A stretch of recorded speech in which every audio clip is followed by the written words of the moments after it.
There are preparations that are being made for a dramatic increase in security operations in Judea and Samaria, following this morning's terrorist shooting attack north of Jerusalem, which left 6 Israelis wounded and the shooter neutralized. This is a grim milestone in an operation that has been ongoing now for 2 weeks to try and bring security to the region. In the last 24 hours, there were other incidents, including a shootout in the city of Tulkarem, which resulted in 3 terrorists being eliminated.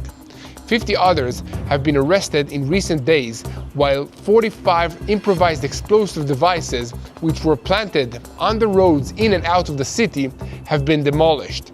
Houses in the city have also been searched, and evidence of Hamas and Palestinian Islamic Jihad presence have been seized in these raids.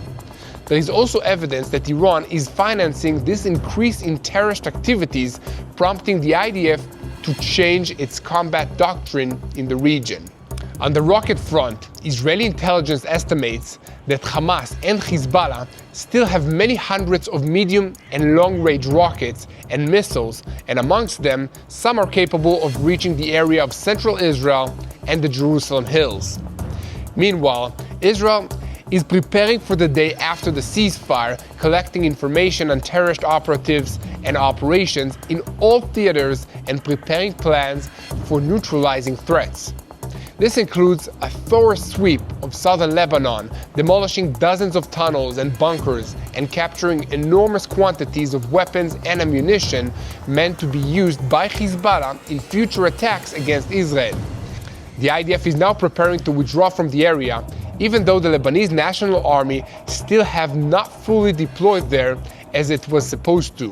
And meanwhile, Hamas is in a severe crisis as residents of the northern part of the Gaza Strip are outraged after seeing the destruction of their homes, and they're blaming Hamas for starting this war against Israel. Many of them are now saying that they are ready to leave Gaza and start a new life somewhere else. This is a change in the long-lasting Palestinian narrative that they refuse to be moved out of this country, and it's something I have personally been wondering about for a long time. Despite the loss of the support from their own civilian population, Hamas is continuing to act as if they're the legitimate sovereign power in the Gaza Strip, and they're also continuing to violate the ceasefire agreement.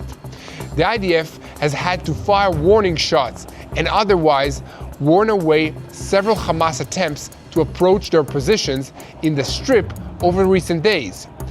In related news, the deputy head of Hamas's political bureau announced that the terror organization would release hostage Sasha Trupnov soon as a gesture for Russia's attitude towards the Palestinian. A bit further to the south, there is another development, as Egyptian forces have begun a serious buildup of force in the Sinai Peninsula. The buildup, which is beyond what is needed for the long-standing counter-terrorism mission, has drawn the attention of the Pentagon, which is demanding clarification from the Egyptian army. And speaking of the Americans, US President Donald Trump is moving to strengthen Israel and remove weapons restrictions as he prepares to host Israeli Prime Minister Benjamin Netanyahu at the White House on Tuesday evening. This historic meeting will have repercussions all over the region for years to come, and we'll tell you what we know so far.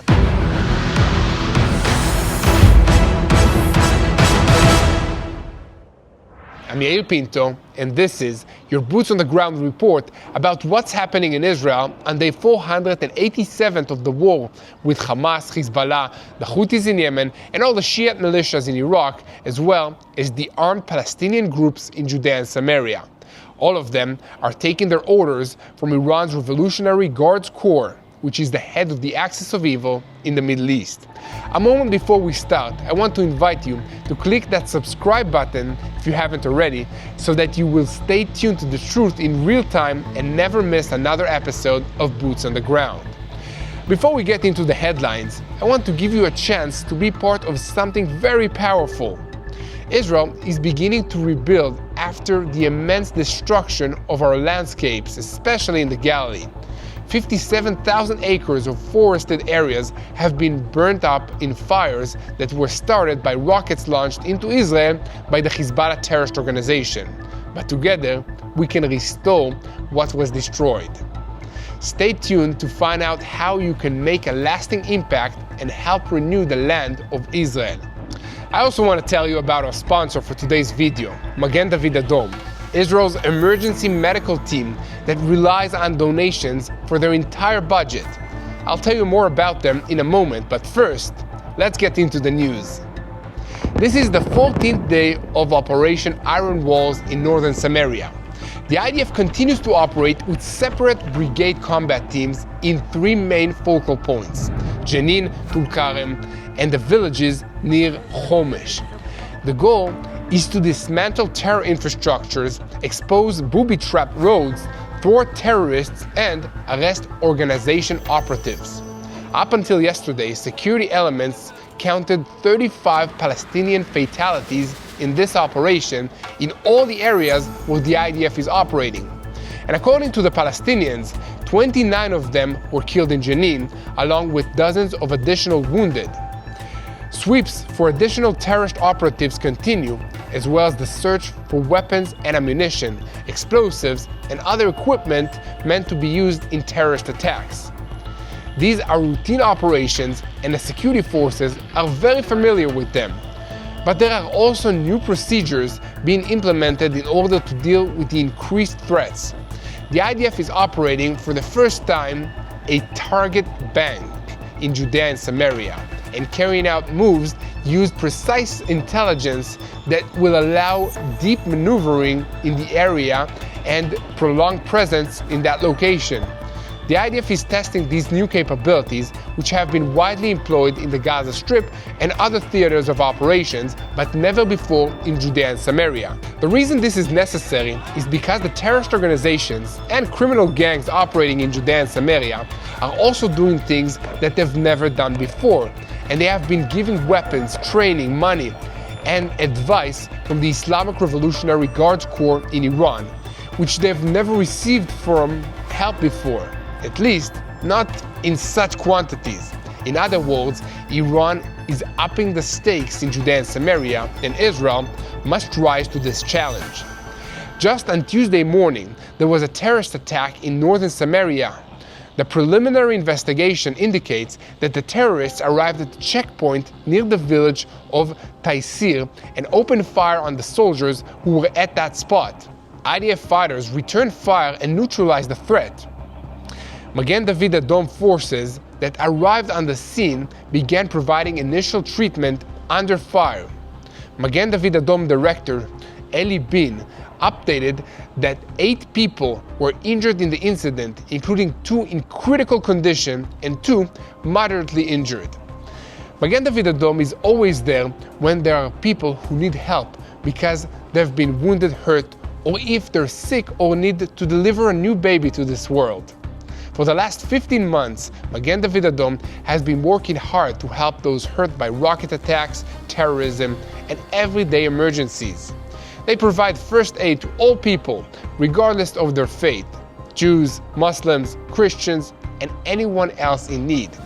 Whether it's treating injuries or helping a woman give birth, these volunteers are always ready to help. But their work never stops. They need donations to keep going. Medical supplies are used up quickly, and training for future emergencies is constant. So if you want to help their effort, please donate to them at www.savelifeisrael.com. Your support saves lives, and Israel needs Magen David Adom, and they need you.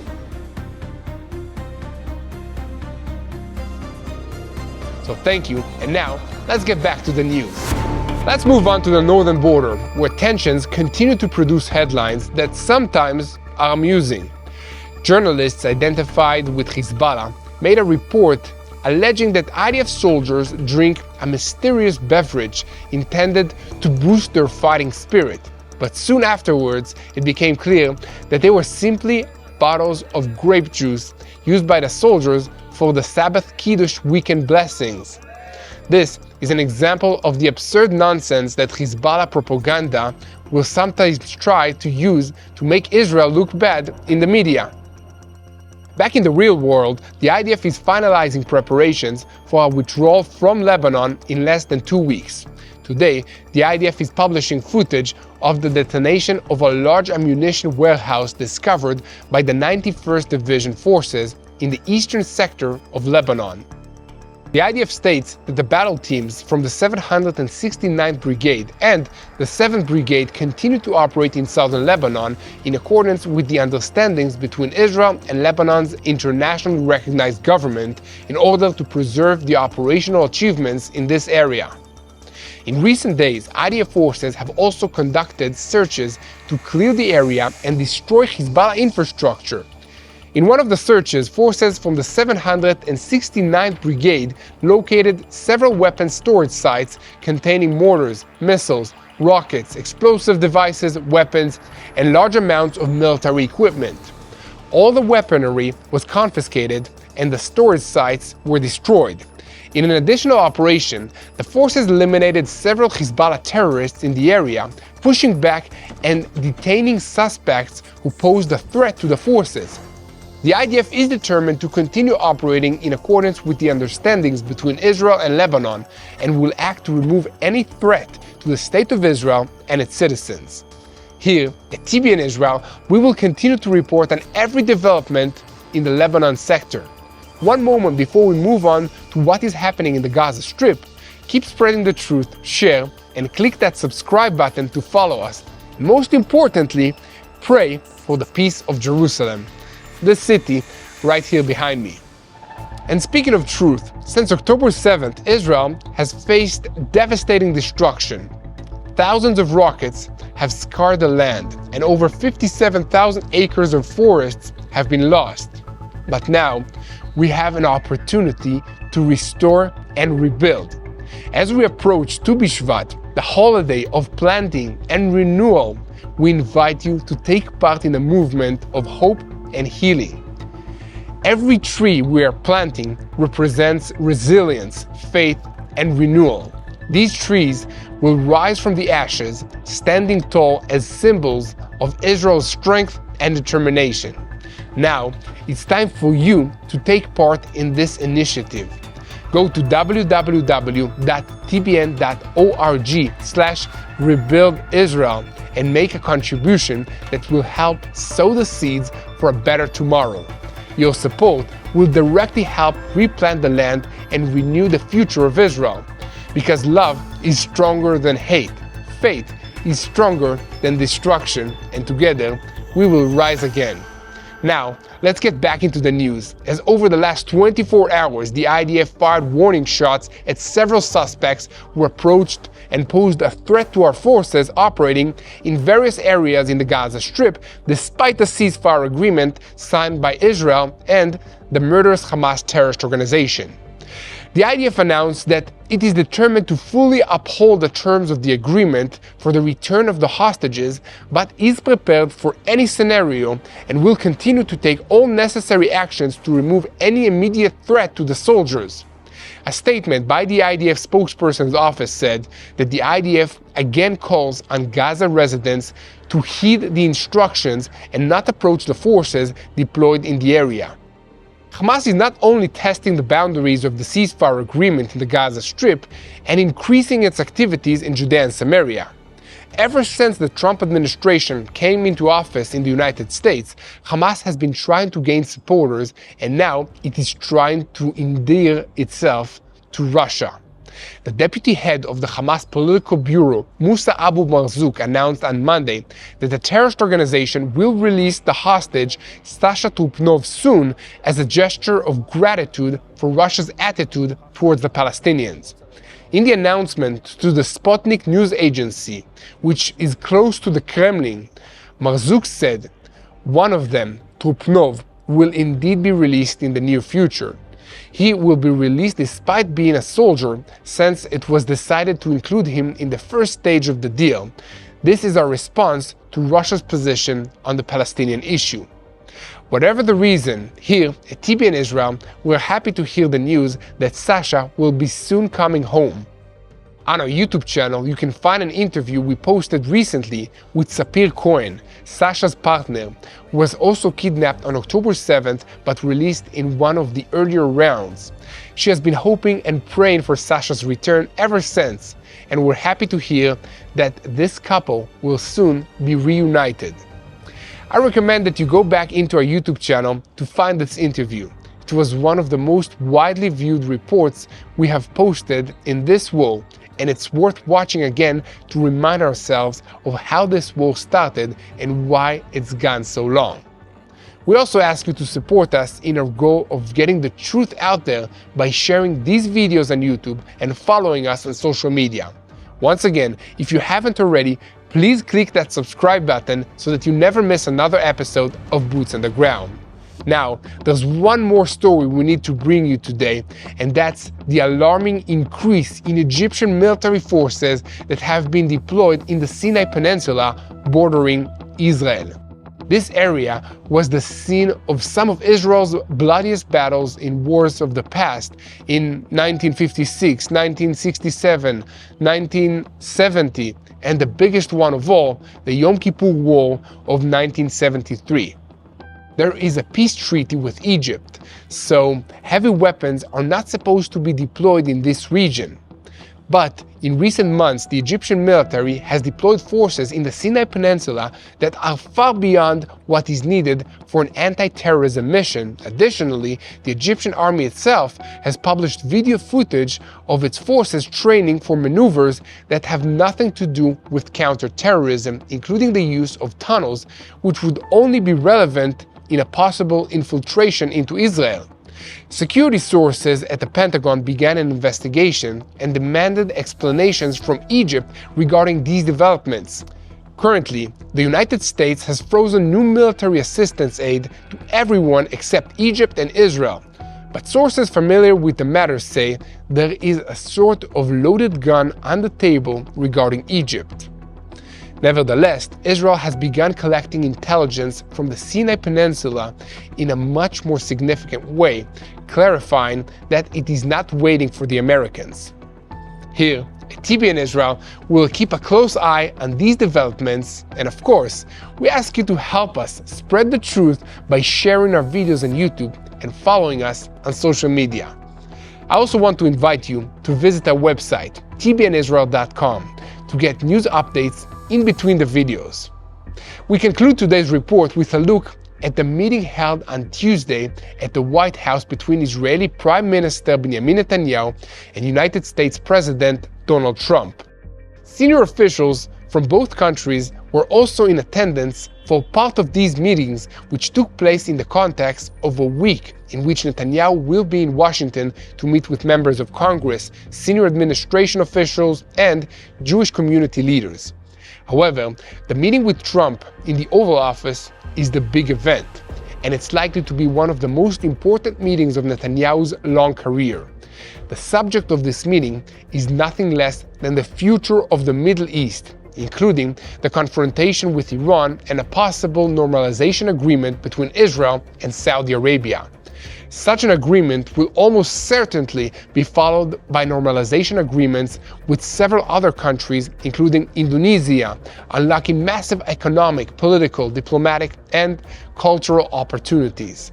The meeting is scheduled for 4 p.m. Washington time, which will be 11 p.m. Israel time, and we will have a special report on the press conference, which will be held following this meeting as soon as possible. So please, keep praying for Israel. Pray for our leaders, that they will have the wisdom to make the right decisions in this conflict, in this new reality that we're living in. Pray for the IDF soldiers that are risking their lives every day defending us. If in Jerusalem, in Judea and Samaria, in the Gaza Strip, in Syria, in Lebanon, or anywhere else. Pray for all of our hostages to return to their loved ones in Israel soon and healthy. And the most important thing that we all can do, remembering that this is a spiritual war, is to pray for the peace of Jerusalem. And God is the one who will win this war because He's in control. Hello, this is Mati here in Jerusalem with TBN Israel. This is Yair Pinto from TBN Israel here in Jerusalem. TBN Israel is keeping viewers informed with Israel-focused news, culture, and what God is doing in this land. Support TBN Israel today online at tbn.org/Israel. Thank you.